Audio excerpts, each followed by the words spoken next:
صل على سيدنا مصطفى على حبيبك نبيك مصطفى.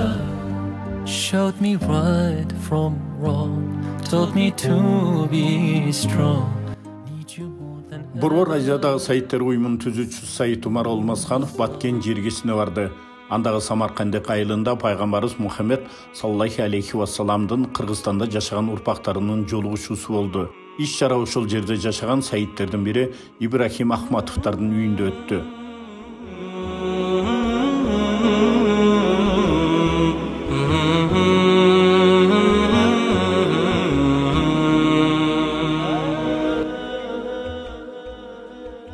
Жолугушууга Алабукан, Окат, Кадамжай райондорунда жана Баткен жергесинде жашаган пайгамбарыбыздын урпактары келишти. Алы жакындан таанышуу менен бир туугандык мамилени бекемдөө максатын көздөдү. Эң алды менен сүйүктүү пайгамбарыбыз Мухаммед саллаллаху алейхи вассалам жана анын сахабаларына, үй бүлөсүнө, жамы маркум мусулмандарга багышталып Куран окулду. Андан соң конокторго жана жакшы жаңылыкты колдоп келишкен айыл элине сый тамак тартууланды.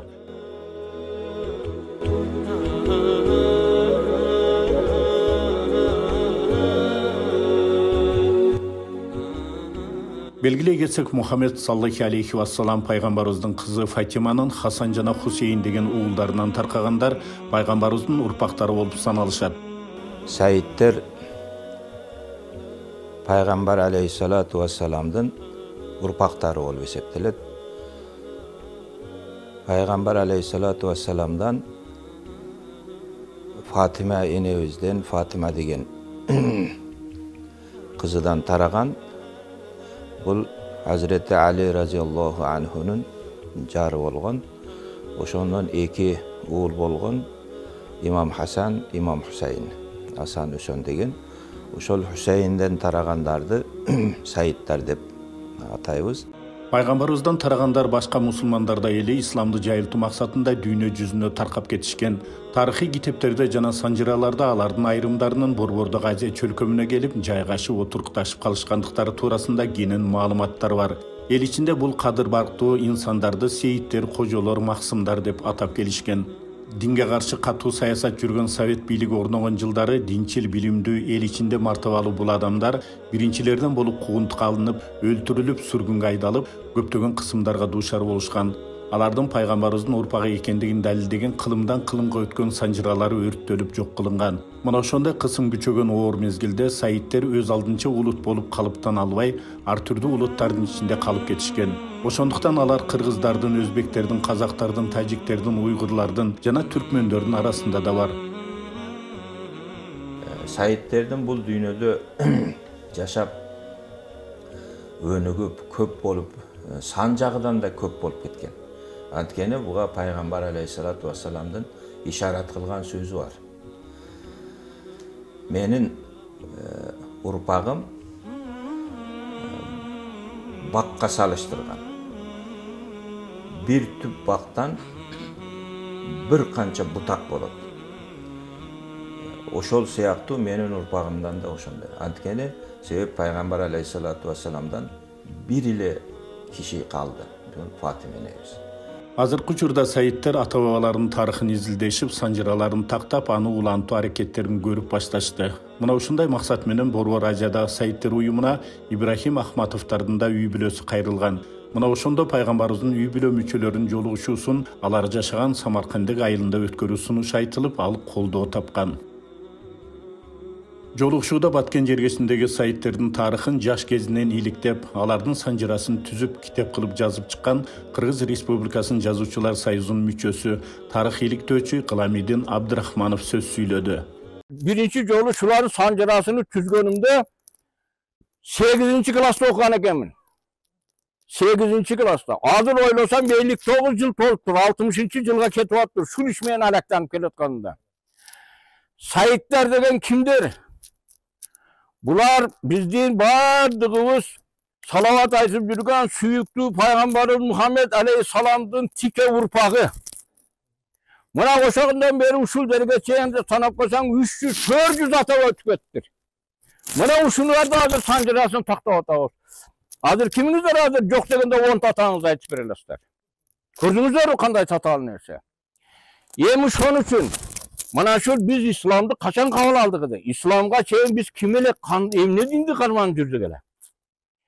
Mana şu yerge birinci kelip alıp mana şu paygambarımыздın tuşunda kelgen oşalardın kocalar dep koyat, kocalardın negizine oşalardın sahabalarının urpakları. Mana o yerde Saidler dep koyat. Bular paygambarın özünün urpakları. Emin şunu bardığımızdı, şunçalık bardığın ne degen azaplardı tartıp, ne degen duanaçılıklardı görüp, ne degen toğ taşlarda yürüp, putları tilini vaçarçılıklar yürüp, bizim babalardı İslam'a keltirdi. Şükür kılavuz mu? Şükür kılavuz. Assalamu alaikum wa rahmatullahi wa barakatuh. Urmattуу Баткен обласы жана Самарканддагы айрым жашоочулары, урматтуу туугандар, биз Борбор Азиядагы байыркы кылымдарда келип отурукташып калган Саидтер, пайгамбарыбыз саллаллаху алейхи ва салламдын урпактары жана бул уюмдун негиздөөчүсү жана жетекчиси Саид Умар Алмасканов. Бул Саидтер уюму түзүлүп, Саидтерди тактоо иштеринин жүрүп жатканына быйыл 7 жылдын жүзү болуп турат. Бул 7 жылдын ичинде пайгамбарыбыз саллаллаху алейхи ва салламдын үй бүлө мүчөлөрүн тактоо үчүн бир топ аракеттер, бир топ иштер жасалды. Кыскача айта кетсек, атадан балага өтүп келе жаткан Саидтердин өздүгү, ата теги 1000 жылдар бою жазылып, атадан балага өтүп сакталган санжыралар жана бул санжыраларга ээлик кылган миллиондон ашык Саидтер, пайгамбарыбыз саллаллаху алейхи ва салламдын үй бүлө мүчөлөрү аныкталды. Жана бул Саидтер боюнча Борбор Азия мамлекеттеринин архивинде жана тарых китептеринде жазып сакталгандыгын бүгүн ачык айкын көрсөк болот. Урматтуу туугандар, дүйнөдө кандай гана уруу болбосун, өз тарыхын сактап, келечек урпактарга өткөрүп берүү бул инсандык негизги милдет болуп саналат экен. Мына бүгүн Самаркандек жана Баткен облусунда жашап келе жаткан кожолор, эшандар жана максымдар тараптан бизге Саидтер борборуна кайрылуу болуп, Баткендик кожолордун тарыхы да такталуу алдында турат.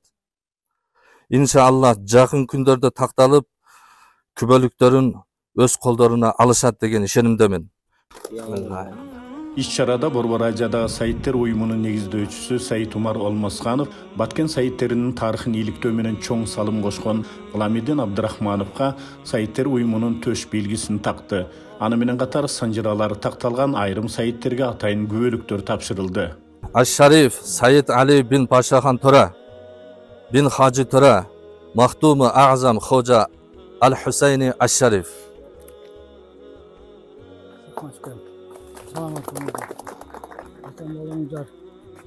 Allah taala kabul kılsın inşallah. Bismillahirrahmanirrahim. Allahümme salli ala seyyidina Muhammed.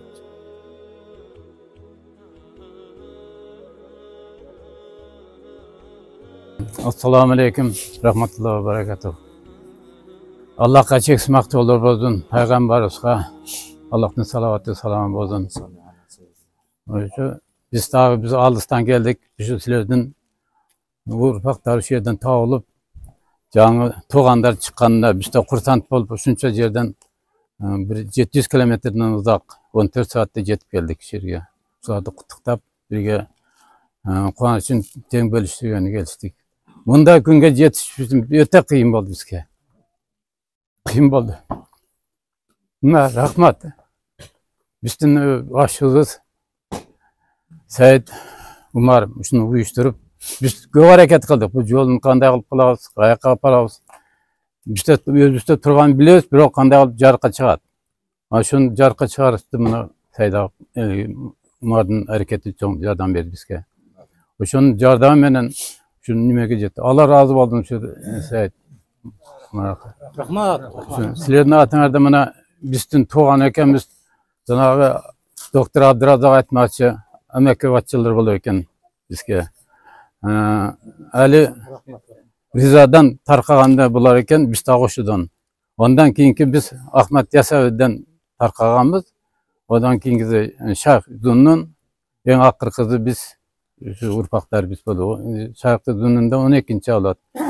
Peygamber'in ayağından başladı 35. olapta tur gelip atır. 8. İmam Riza'dan bu Evet. kişiler o şehirden birigi, o şehirden O şeyden biri, bölünüp o şeyden bölüngen. Peygamberimizin nevelelerinden Ha. 8.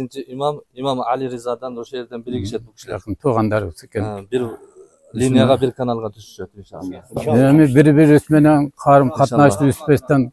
Yani tuğançılıkta, birgelikte bölüşeli şu bir ne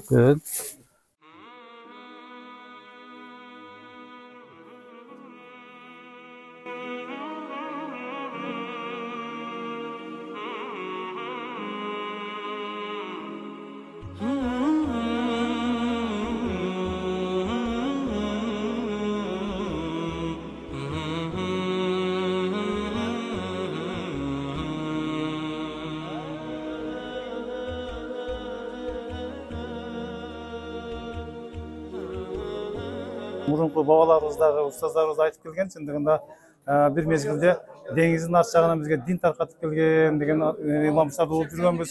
Уламыштардан емес, бұлардың бұл кісілердің аталарының бабаларын біздің ата бабаларымыз көрген, бірге жашап жүргендер. Бұлардың қанша олиялық даражаларға сені өзі көздермен көрген уақыттар болған да.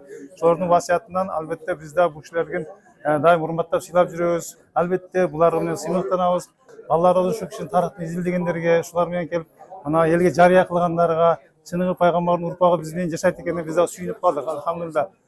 Bundan ары да бұл кісілердің үйлерінің Алланың рахматы және берекесі болсын, дайым бақытты болсындар, көбісіндер өссіндер, дайым ел өзіменен қызмат қылып, şu babalarday din negizde bizмен дайым бір туған жолда жүрсіндер.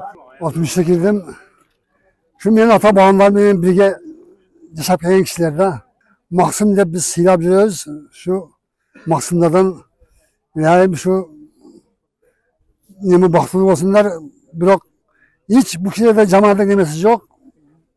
Şu bizim babalar demeleri daha şu kişiler okutup şunlar neme kılıp Müslümançılık dinge neme kılıp жүрген kişilerde Allah razı olsun bu kişilerden.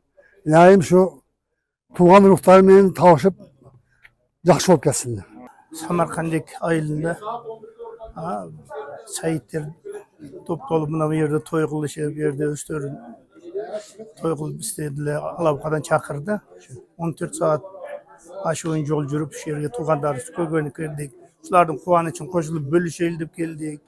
Peygamberimizin urpaklarının ulanışı şu Peygamberimizge Allah Teala aytganda senin urpağını men kıyamatga çeyin saktayım degen. Buna hak nerse buni Allah'ın aytkan bolup atatdı Peygamberimiz aytkan. Buni kançalıgilерди көрүп өттүк, кыйынчылыктарды өтүп, мына Кудай кааласа мына жарык дүйнөгө чыгарды. Said markazын курган мына Said Умара ошонун курбанчылыктары ата-энелерибизди мына şu санжыларды бекиткен, улардын курбанчылыктары мына şu бүт жарыкка чыгып мына азыр şu күндө биз мына өзүбүздүн Buna Said degen özübüzdün statusu orduna kelip, bunu özübüzdü kimdigi öz bilinip atadı. Bundan maksat bir dünya arttırısımız ekende inşallah. Kimiz ikimizni bilip, tuğanlarımızды tanıp, жүрүш ekende inşallah. Yaxşı öttü, köp dağın. Ondan başka Saidler, tuğanlarım var eken bir yerde gelgenler var oldu. Görüp, kuvanışta durabız. Bugün ötü çoğun iş-çara oldu dep oyloyum. Ушундай алыстан туугандар бири-бирибизди издеп, бул тарабы ушул Алабука, Нокат, Сузак ушул райондордон келип, бүгүнкү иш-чарага катышып, Saidтерди башын бириктирип, өтө чоң кубанычтамын. Биринчиден ушул Said Умар Умархановго чоң ыраазычылык билдирем. Ушу баардыгыбыздын Saidтердин башын бириктирип, анан ушул иш-чара Баткенде өтүп атканга өтө ыраазымын. Алла разы болсун. Ушуну уюштуруп, иш жүзүгө ашыргандар, шунун башында тургандарга Алла Таала разы болсун. Эки дүйнө саабат болсун. Эч качан кемдик көрбөсүн. Алла Тааладан тилеген, сураган бардык тилек каалоолорун берсин. Дүйнөви, ухравый жакшылыктарды берсин Алла Таала өзү билет. Азыркы жыйын аябай жакшы өттү. Бул жыйынга аксакалдар менен жаштар дагы, жаш муун дагы аябай көп келишти. Бири-бирибиз менен мамиле түзүп, алака алышып, бири-бирибиз менен болгон мамилебизди дагы чындайлы деген ниеттебиз. Бул нерсени бизге түзүп берген Сайдумар Ымасановго аябай чоң ыраазычылык билдиребиз. Bundan keyin деле бул иш-чаралар аябай тез көп болушуна биз аябай тилектешпиз. Еске салсақ, сүйікті пайғамбарымыз Мұхаммед саллаллаху алейхи вассаламдың ұрпақтары болған Саидтердің бірінші жолугушуусу 2021 жылы Ош областынын Ноқат районунда болгон. Андан соң быйылкы жылы Ала-Бука районунун 1-май айында өткөн. Саидтердің бири-бири менен таанышуу жана биригүү демилгилери ар дайым чоң кубануу менен кабыл алынып келет. Фатима разияллаху анха энебиз пайгамбардан кийин өттү. Мына ошол учурда кафирлар келип, мынакей пайгамбардын бардык балдары өлүп калды Мухаммеддин. Bunun аты ертеңіне ұмытылып қалады. Ертеңіне жоқ болып кетеді. Ешкіміз қалған жоқ. Дегенде Алла Тағаладан аят түсті. Стәжбелер. Инна атайнака ликассар. Албетте берік бүт бардық жашылықтарды. Фасалли ли роббике ванхар. Намаз оқы Роббың үшін құрбандық жал. Инна шанике хуалаптар. Албетте ал душмандарының аяғы кесік. Алардың аттары ертеңіне ұмытылып қалады. Бұл Мұхаммед пайғамбардың аты ешқашан ұмытылбайды. Түбелік үшін сатылады деген еле. Аятта. Мына ошол аяттын мааниси мына кестерге келип такалып атыр. Ошол пайгамбарыбыздын өзүнөн калбаса дагы пайгамбарыбыздын кызынан тараган урпактарына кестер. Кудай өмүрүңүздөрдү узун кылсын. Рызкыңыздарды Кудайым кенен кылсын. Эми ошол пайгамбарыбыздын урпагынан тараган адам экенсиздер, ушул эли журтка ушул Алла Таала баракасын жадырсын. Элибизге Кудай тынчтыгын берсин. Эч жерде бир уятты пайгамбарыбыздын урпактары ушундак адамдар экен деген адамдардан кылбаса экен Кудай. Дайыма ошо элдин алдында жүзүңүздөрдү жарык кылып, элге үлгүлүү insanlardan кылсын. Белгилей кетчү жагдай быйылкы жылдын июнь айында Борбор Азиядагы Саидтер уюмунун чакыруусу менен Бишкекке келген Египет Араб Республикасынын президентинин кеңешчиси доктор Усама Аль-Асгари Кыргызстандын мамлекеттик катчысы менен жолугушуусунан кийинки интервьюсунда Борбор Азиядагы Саидтердин санжыралары изилденип, алардын биригүүсү өтө маанилүү жана жакшы иш экендигин белгилеген. أنا أرى أن هذا عمل مهم. Ben bunu abdan manilүү nerse de oylayım. وأنه فيه خدمة كبيرة للسادة الأشراف آل البيت النبوي. Bu Peygamber sallallahu aleyhi ve sellem'in urpakları üçün de çoğun kızmat. وأنصح لنجاح هذا العمل. Uşul nersenin, uşul iştin ayağına dağı iyilik kalayım çıkışına. حتى تكون كل وثائق الأنساب الموجودة هنا مدروسة دراسة في غاية العمق والإتقان.